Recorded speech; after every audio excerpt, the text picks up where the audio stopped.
which is in pursuit of science. The solstice, my sun has arrived.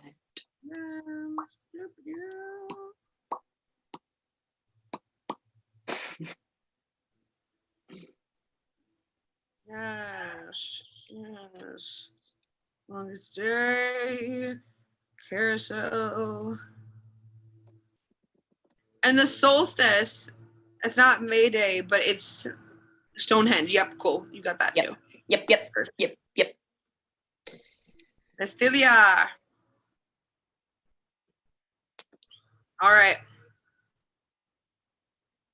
Cool. Yeah, Vestalia. Yeah. Oh, so I found that part in this book that I love. I'm obsessed with it. Yeah. Okay. Yeah. So that's fantastic. It is really good. I'll have to share some stories with it from it with you at some point, because there's one that just like makes you cry every time, like it's like, it just gets you. It's like, oh my God, everything. Yeah. Exactly. So before we jump into the solstice, though, I want to show you a little surprise. Oh, what did you get? What is it? Reusable bags! Reusable bags! You like it? I love it! Which is a pursuit of science. Yeah, I'm super stoked. I made a bunch, so I'm going to send half of them to you, along with The grimoire! Oh, yeah. I love it! Yeah, he custom painted them on the front stuff for us, and then they're all made out of like reusable fibers and papers and stuff. This guy, yeah, Rico Solace. New Orleans. You got this in New Orleans, right? Yeah, I got it in New Orleans, but from this guy Rico Solace. Here's his little taggy thing. He hand paints them and makes them all, and he's just like such a cool guy. I love it. Definitely. Yeah, so we can keep all of our notes and stuff in here, and we can use them. We can chronicleize our episodes. That's a word. Anyway, there's some surprises. So good. I'm so excited. So today, you want to take our cup and have a little cheers? Oh, yeah. My premium toasted roast cup. You have the cup. I have the cup. It's my official Witches in Pursuit of Science cup. It's like a bubbler. And it's a coffee cup. That's super cool. To science.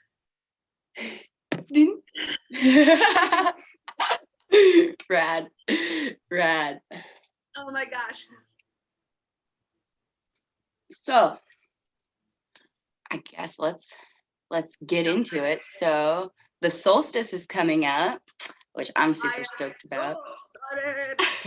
When I think of summer solstice, I think about all my bad witches dancing naked around the fire with the full moon blaring overhead, and people being like, "Hey, stop that!"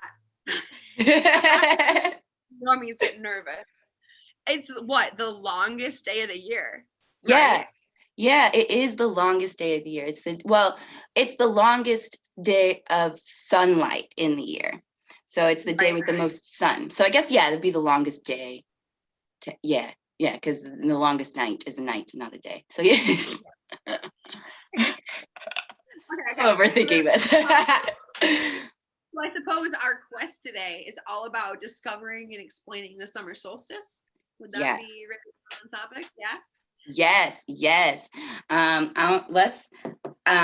curious about how the summer solstice affects like all of the life on Earth, and like why is the day longer, than other days? Like what makes that happen? What's going on in space? And then I want to know the history of who discovered it, why there are runes around the world that are attributed just for it. It wasn't just something that somebody came up with and was like, let's dance naked around this fire. I mean, that's a great idea, though. It's a reverent tradition. But I really think that there's a lot to do with, the culture behind it. So let's jump right on in. where do you want to get started? Well, let's start out big and come in small, I guess. So let's start with space, right? It's the solstice. It's all about the sun. So, so the sun, you know, stays in the center. Oh, love it. And the earth rotates around the sun, right? And the earth is like tilted. So on an axis. I don't know. Yeah, there you go.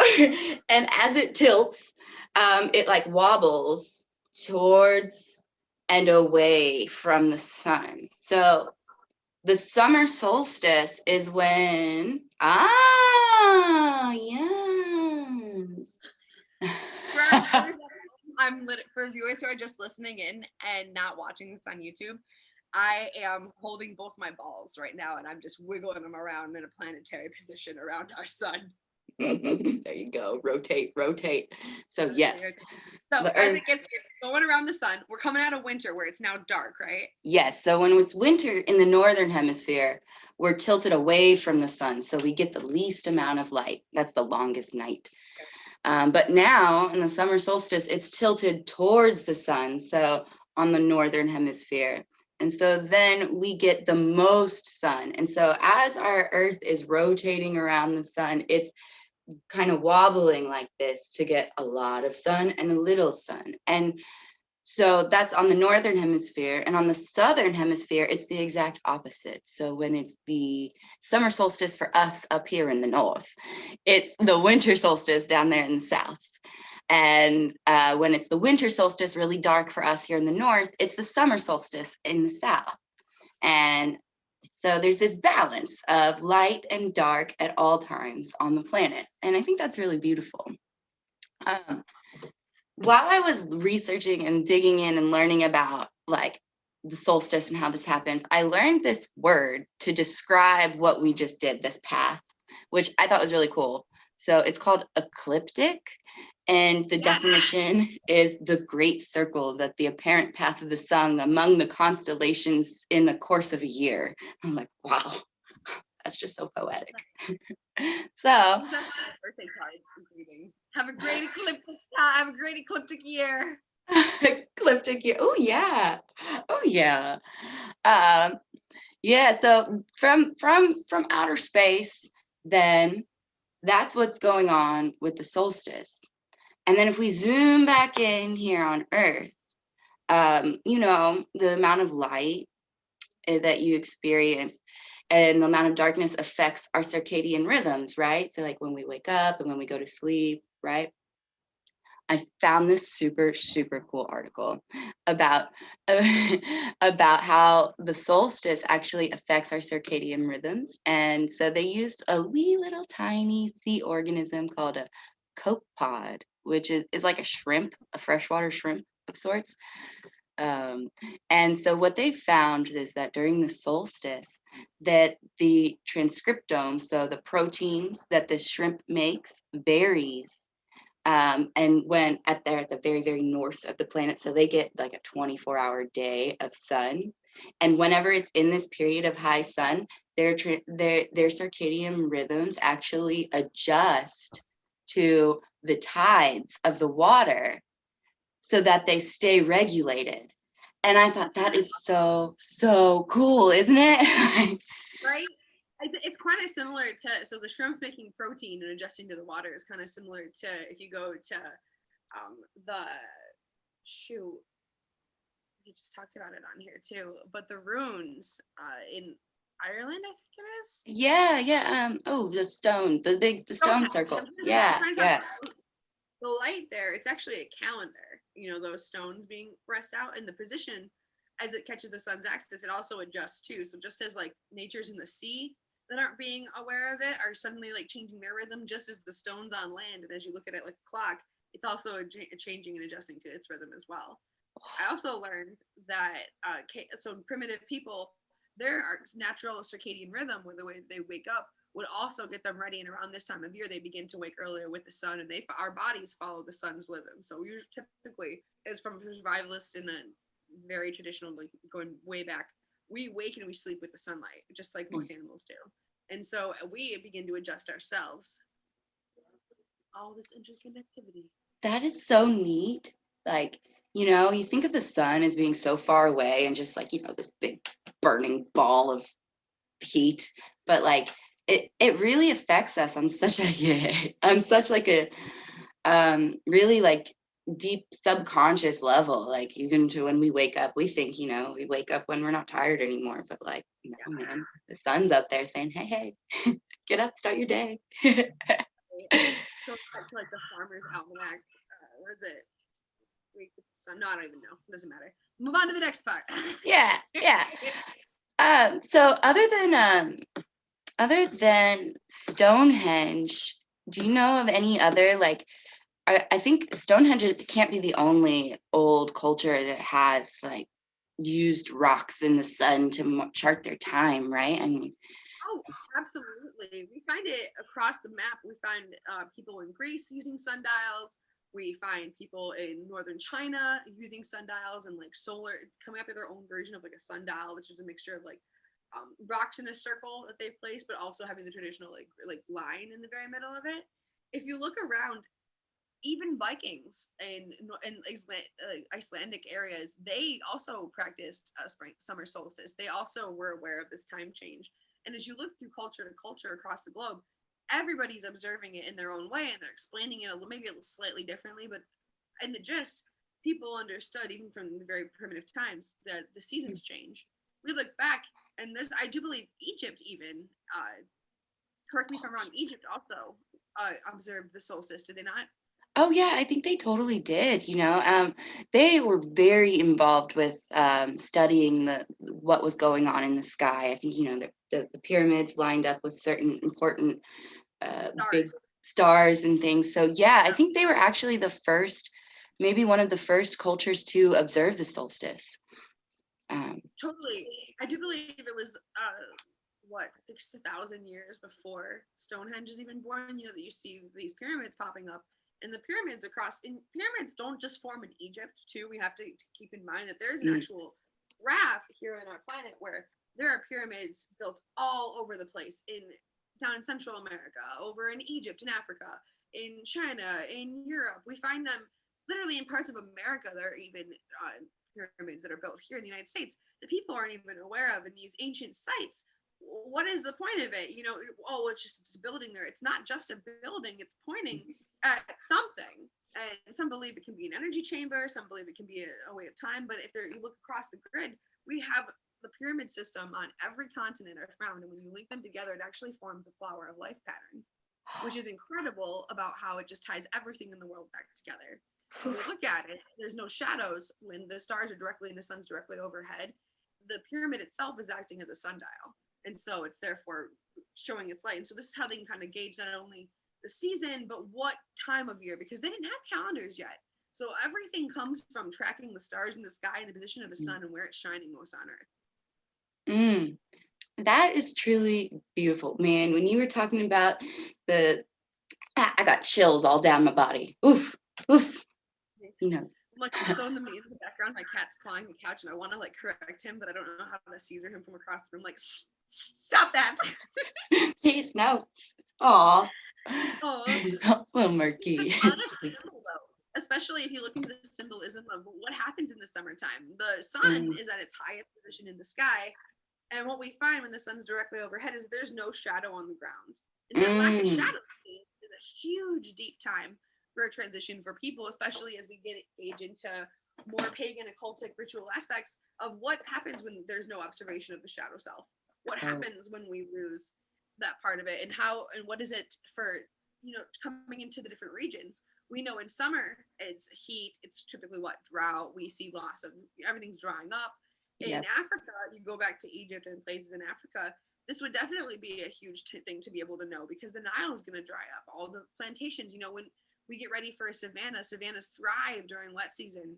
What happens when it dries up? The animals follow the path, so that means that the hunting patterns are going to change. This isn't permanent to being able to understand this way of life for going back and dating back. And our historians can say we followed the calendar. We made our own calendar before we made a calendar. Oh yeah, I mean we have to follow the rhythms of the earth. We have to follow the rhythms of the universe. I mean, it might be easy to think that we're a part of it now because the way society is, but definitely, I mean, like you're saying with the Nile drying up and all of that, back then it was vital to surviving, to be able to know and predict the seasons and to be in tune with that, or reap your harvest and have make it through the dark night of winter so that you can dance around the fire in the summer solstice. Yeah. So I think next what we should look into, well, how can we celebrate the solstice here and now and maybe bring back some of those old ways of celebrating this time of the sun, this bountiful, bright, celebratory period? Because I don't know about you. I mean, well, I do know about you, but I don't know about y'all. I love to party. You like to party. So how can we celebrate this time of the sun, right? Because that's what it's all about. There's a couple really cool traditions of other pagans I want to touch base on who have celebrated the solstice within our history. We go back, touching base back on Viking and Icelandic culture. There was a time as summer solstice would come, battle season is upon us, and just how us Wooks like to go down the festival season. But they would in their own special way. You would see the Vikings would celebrate the summer solstice. It begins in late May with May Day, which is some people would be familiar with the pole ceremony. Perhaps you've heard of it, maybe not. It involves some friends, kind of similar to Festivus. A giant pole was stuck in the ground, and we begin to air our grievances. But then, as they let go of their grievances and things that didn't work, they begin to take a ribbon, and each dancer will now begin a dance of twisting and tying. And the dance represents fertility. It represents a great growing season. My cat is like, hey, hello, special guest. Hello, special guest for Kushia. Oh, look at him. I tried to put on his cute little bandana collar, and he was not having it. And I was like, all right, whatever. Okay, fine. He just wants to run wild and naked and free, just like all of us. Let him. Okay, so I totally forgot. I have the perfect visual for this representation. Oh, yes. Murky's just taking your spot. Hey, buddy. He's scary. He's like, actually, this podcast is about me. So, right here. Everyone has their own piece of ribbon, and they begin to dance around the circle. So we'll stick it in here. This cup is so cool. And as you're dancing around, and each person has their own ribbon, they're braiding it, entwining it around the circle, and they're dancing, and they're ducking, and they're weaving, and they're going all over each other. And eventually, the whole pole, they dance and they spin and wrap around it until the whole pole was wrapped like this. Oh, that's so beautiful. So the celebration of pole dancing and May Day is awesome because it represents the fertility of a great harvest, the planting of the end of spring. We're marking the beginning of summer. This all happens in late May because the solstice, as we know, happens June 21st. So we have kind of like our 4 quarters, as you may hear, of the seasons change. We also have 4 solstices. We have them. Want to explain, Nicole? I like to share information. Oh, sure. Well, our four solstices. Oh, what do you mean 4 solstices, though? I mean, we have spring solstice, winter solstice, summer solstice, and fall solstice. Oh, yes. Okay. I was thinking of them. I was thinking of them differently. So yeah, we have the summer solstice, which is the sun is in the peak, and then the winter solstice, where the sun is the least. And then I think I just use different words than you, which is totally cool. We're all unique and different. So in the middle of the summer solstice and the winter solstice, I think there's the autumn equinox, when the sun is even. So that's when you have equal amounts of light and dark. September 1st. And then on the other side of that, in the spring, there's the spring equinox. Is that March 21st? Exactly. Oh, all these dates. And that's the same thing. You have the equal amount of light and dark. And so whenever those times of year come, I like to think about, what those energies represent, like in the winter solstice of dealing with your shadow self and maybe reflecting on those parts of you that keep hidden. And then bringing that back into balance with the spring equinox, because you are in balance, and the promise of abundance and the sun returning and all of those great things coming back. And the summer solstice on June 21st, where you think about fires and abundance and fruits and flowers and just, everything's great. The party is happening. We're here. We're alive. Let's celebrate it. And then you bring it back around leading into the autumn equinox, where you come back into balance and prepare to go into the winter solstice again. And it cycles on and on and on and on. As we go into that too, it's so interesting because we're looking at a 3-month period between each of these cycles, where it's enough time in three. So threes take a huge, numerology plays a huge part too into not only like religions, but we find it in science. We find it almost everywhere since the beginning of time. As soon as we're able to count, numbers have played a big part of our society. As you look at this growth cycle of 3 months, we have these little quarters going on.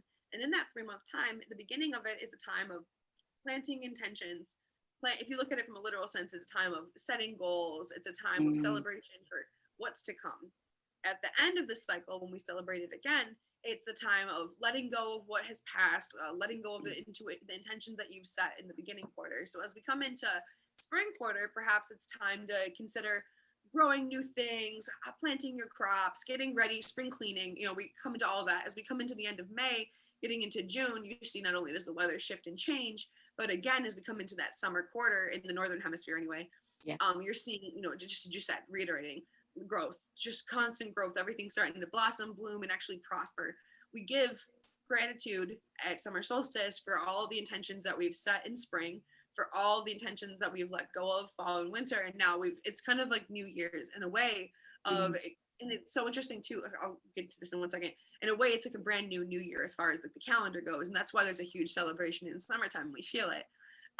There's even been said in Christianity, if you want to link it back to other religions, that Jesus was perhaps born around summer solstice, and that's when the new year begins. And that's when, if you look at the calendar of when the timeline of it, Christmas is in December at the opposite time of year, isn't it? All happening. Oh yeah, but for God so loved the world, he gave his one and only son, right? That whole the sun. Interesting. And same thing, we look into like the history of writing, of our writing as we go back through cultures. Wintertime is a time of, you think about it, it's very literal. Fall, things fall away, things shed. Wintertime, it's a time of barrenness, it's a time of, reflection, it's a time of death. Spring, it's a time of rebirth. Summer is just a time of growth. So as we celebrate the summer solstice, we do. And so ways we can celebrate solstice: intentional fires. I want to list them off with me. I was like, you can do some sort of like intentional writing, host a moon ceremony, perhaps with your friends. Summer cakes are a big deal. Bringing out flowers, just really connecting with the elements and celebrating the nature that we have, just the abundance around us. Yes. Spend some time outside, eat some cake, have some fruit, dance with your friends, light a big fire. Maybe if you're even as talented as you, Angelina, play with some fire. Going on. Summer solstice is definitely a part of the year that I look forward to every year. It's just such a happy time, and you feel so full and so just vibrant and full of life. It's just a whole celebratory season, and so I'm definitely looking forward to celebrating it here in the next couple of days when it comes up, and I hope you are too.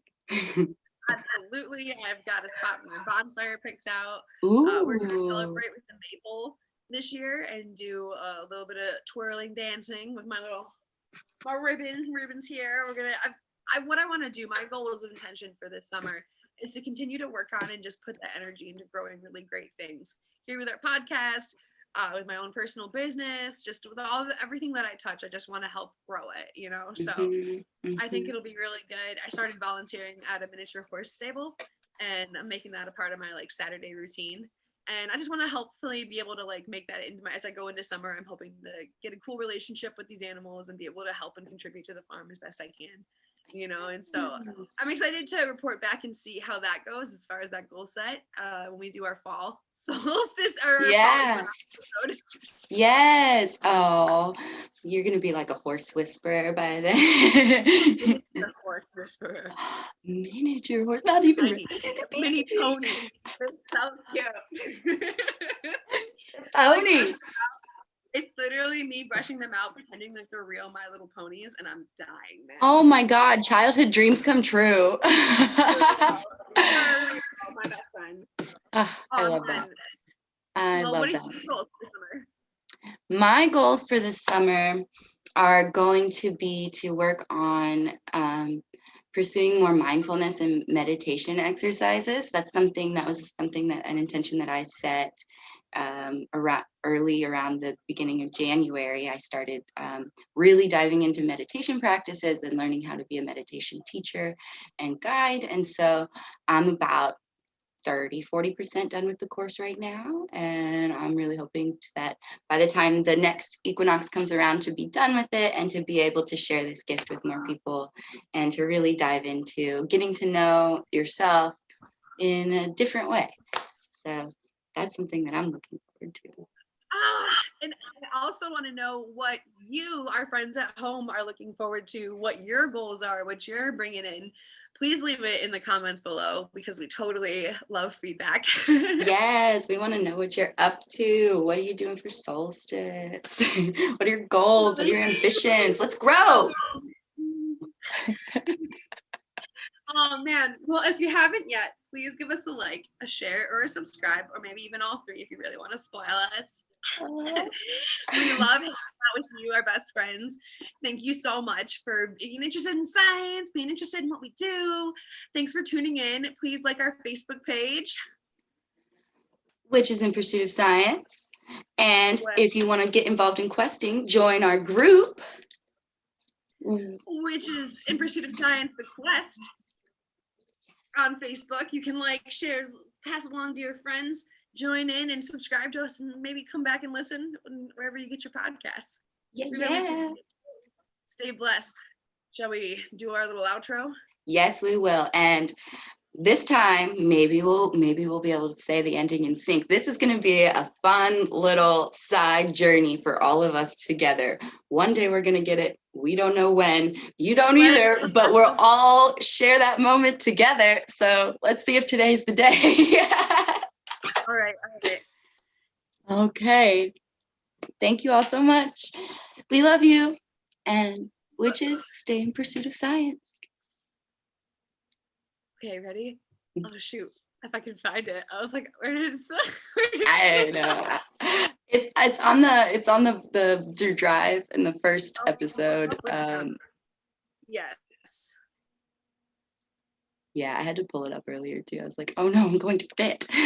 I'm about to just write this on my wall. Like I'm gonna make a painting and send it to you. Oh, what a fun craft activity. Yes. Right? Yeah, I love it. All right. So, we who seek in the laboratory and in the wild, guided by earth-centered hearts and critically observant intellect, lead lives full of passion, curiosity, and purpose, expecting to be challenged with no bias in our favor. We propose our hypotheses as proudly as we are humble. Unified as a community, we learn. Celebrating the diversity in all of our webs. Who's reading what? I don't know. We're jumping all around. Okay. I think I lost my place and I messed it up, and it's too good. Okay. I was just like, we're just gonna boop, boop, take two. I'm just gonna keep okay. You seek in the laboratory and in the wild. Lives full of passion, curiosity, and purpose.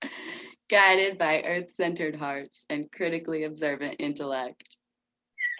Unified as a community, we learn. We propose our hypotheses as proudly as we are humble.